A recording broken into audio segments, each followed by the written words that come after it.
Thank you, Mr. Chairman, and I hope that the mouse could be working well. I'm not sure. As you have been hearing the Japanese presentations already, starting from Mr. Yamakawa's excellent one, and non-Japanese attendees might be surprising that most of Japanese presentations are using the same number and figure for the emission and the reduction of the greenhouse gas, etc. This is because the MIC, our ministry, has been conducting a committee related to this subject. And to this committee, major carriers and vendors gather there with their data, own data. And at the beginning, the collection of data methodology was different, and how to evaluate the contribution to other society were, of course, different. So then this committee has been making a big effort on harmonizing how to evaluate these two things. And this was not easy, but now we have here Mr. Fujimoto. Mr. Fujimoto is sitting there, and he has been leading this committee, and under his excellent leadership, we have done so far this kind of a study. And based on this study, I'd like to re-highlight what's the major numbers which have been studied in this committee. And based on these studies, I'd like to propose what we should do as a standard body to the future for contributing to the against the climate change. Okay, I hope. Oh, it's working. Great. So, of course, that ICT versus the climate change, there are many different issues, not only the greenhouse gas effect, but so like recycling and new energy, how to use new energy, etc. But I'd like to focus on first to the CO2 matters. And for the CO2 matters, you have been hearing there are two subjects. One is how much ICT emits CO2. And again, this is the same figure as Mr. Yamakawa presented, that this is a statistic, and you see here this blue curve is the Japanese the spent as a total in telecom sector as a power consumption. And if we look at this year 1996 or 1995, this curve was reducing but started to increase again.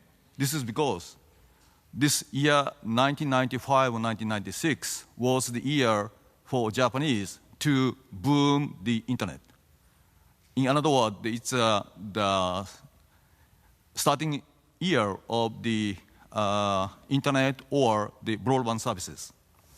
So of course the broadband needs more power. So then steadily the power was increasing, but around 2 years ago, Japan decided, or most of the individually Japanese companies decided to reduce.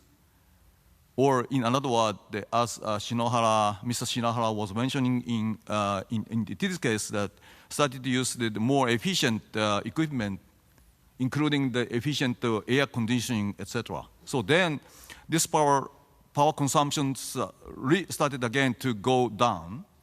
And the year 2012, this is the year of the target year of the Kyoto Protocol. Then we'll be able to decrease about the 13 billion kilowatt per hour reduction expected. So in total, not related to this number, but as a total of this spent of the power, in telecommunication sector, Japan will spend 20 megatons CO2 emission. This is in Japan.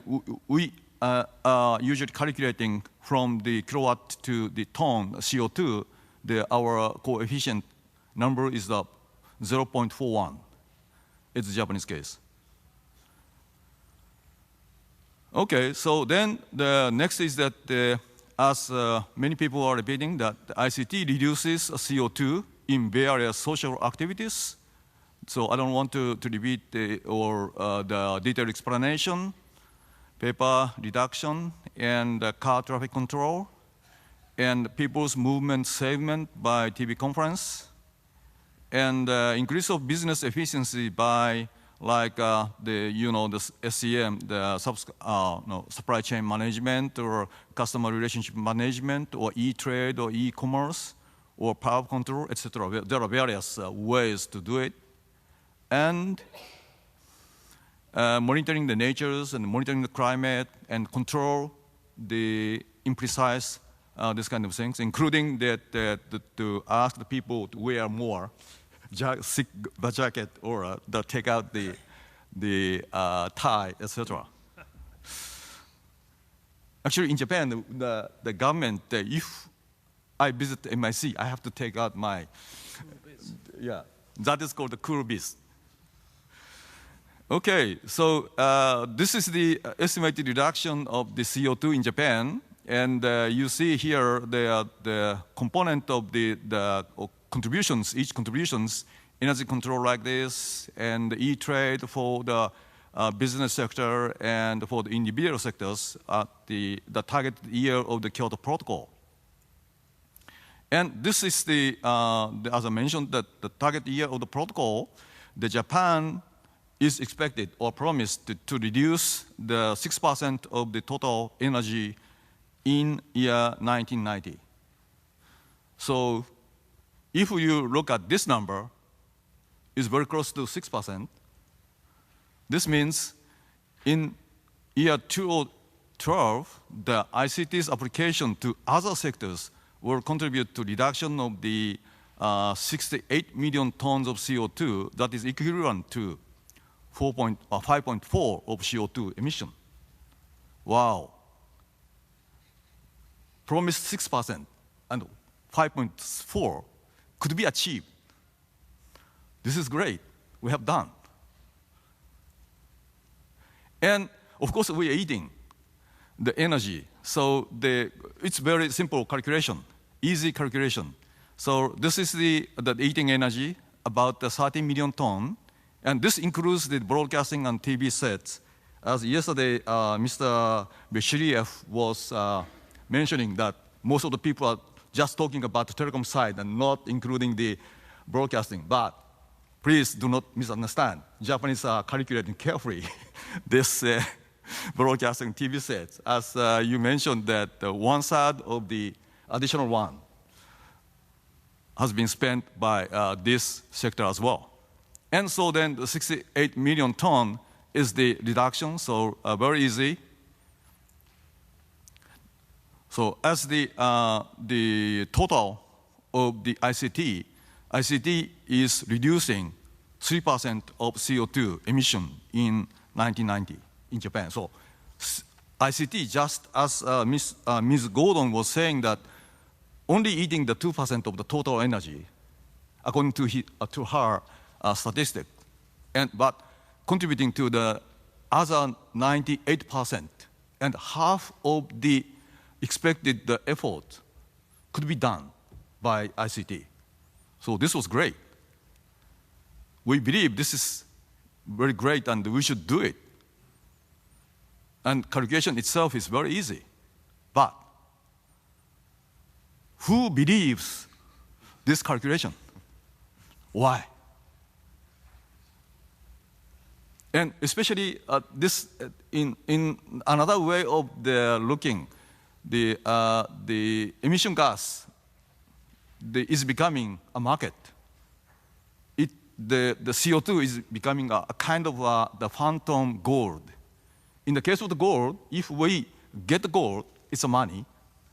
But if we get CO2, it's a deficit. It's a cost.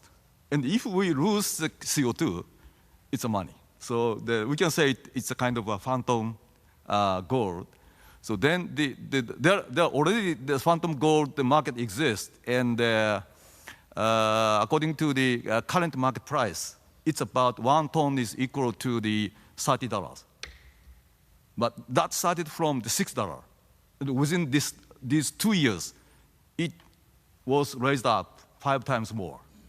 And so then some people in Japan were saying that in their company that they are internally expecting, or not expecting, but assuring that 1 ton might be raised up to the $50 within a couple of years. So it's becoming very, very crucial business, and it's becoming a very big market. So in order to, let's say, assure other sectors people, or we are saving this money, or we are getting this money, that we need this calculation method quite valid.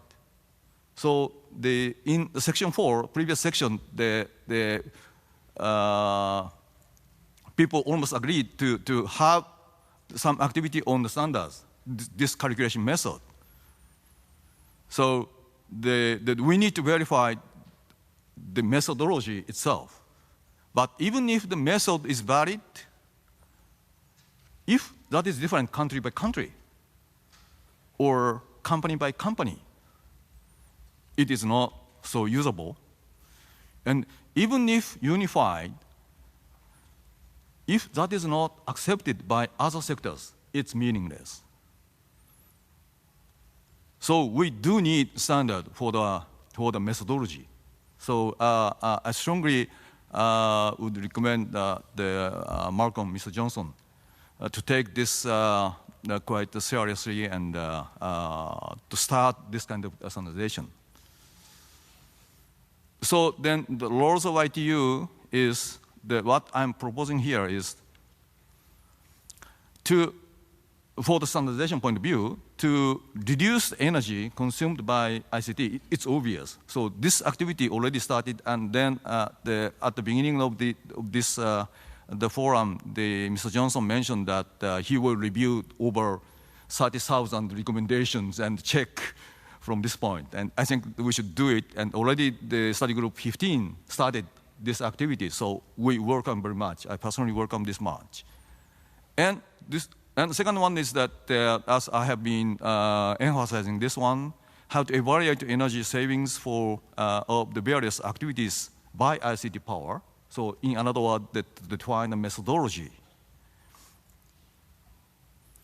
And also, we need to define, or we need to assist how to measure the climate changes. Of course, we are not expert of the measurement itself, but we are the expert of giving them the tool. So that this conference, yesterday we had the World Meteorology Organization's the presentations and the discussions. I think that is a very excellent session. So we have to collaborate with them.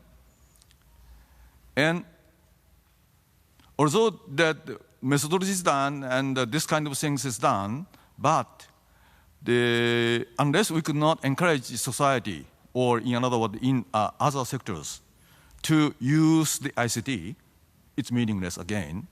And that includes the CDM. CDM stands for the Clean Development Mechanism. This is mainly for the underdeveloping countries. So then, not for the developed countries, but also including the developing countries, will have to encourage all of the nations or all of the sectors to apply ICT as much as possible. And of course, to promote the enlightenment of the ICT power. So what I'm proposing now is that not to standardize technology and method, but also the promotion is essential for us. So what is the mechanism? I'm not quite sure. This is of course, the full responsibility of Mr. Johnson, but one idea is to have the focus group, and the focus group should be studied and operated, not only the technical people, but also the various experts in different arenas. Okay, so why I am proposing this one? Because the TTC is the organization of the standards for Japan. And it's very small, but like ITSI in Europe and ATIS in UK, US, and ISAC in Canada, etc. In Asian countries, the TTA for Korea and the CCSA for China. There are these so-called SDO, standard organizations, and TTC is one of them. And inside of TTC, to responding to the ministry's committee and working together, we established a task force on ICT and climate change early this year, and already proposed to the GSC. GSC stands for the Global Standards Community, composed of the 9 SDOs and the HIS on this subject. And GSC basically agreed on to taking this HIS as a new HIS from the next GSC meeting will be held in the US. Okay, thank you very much.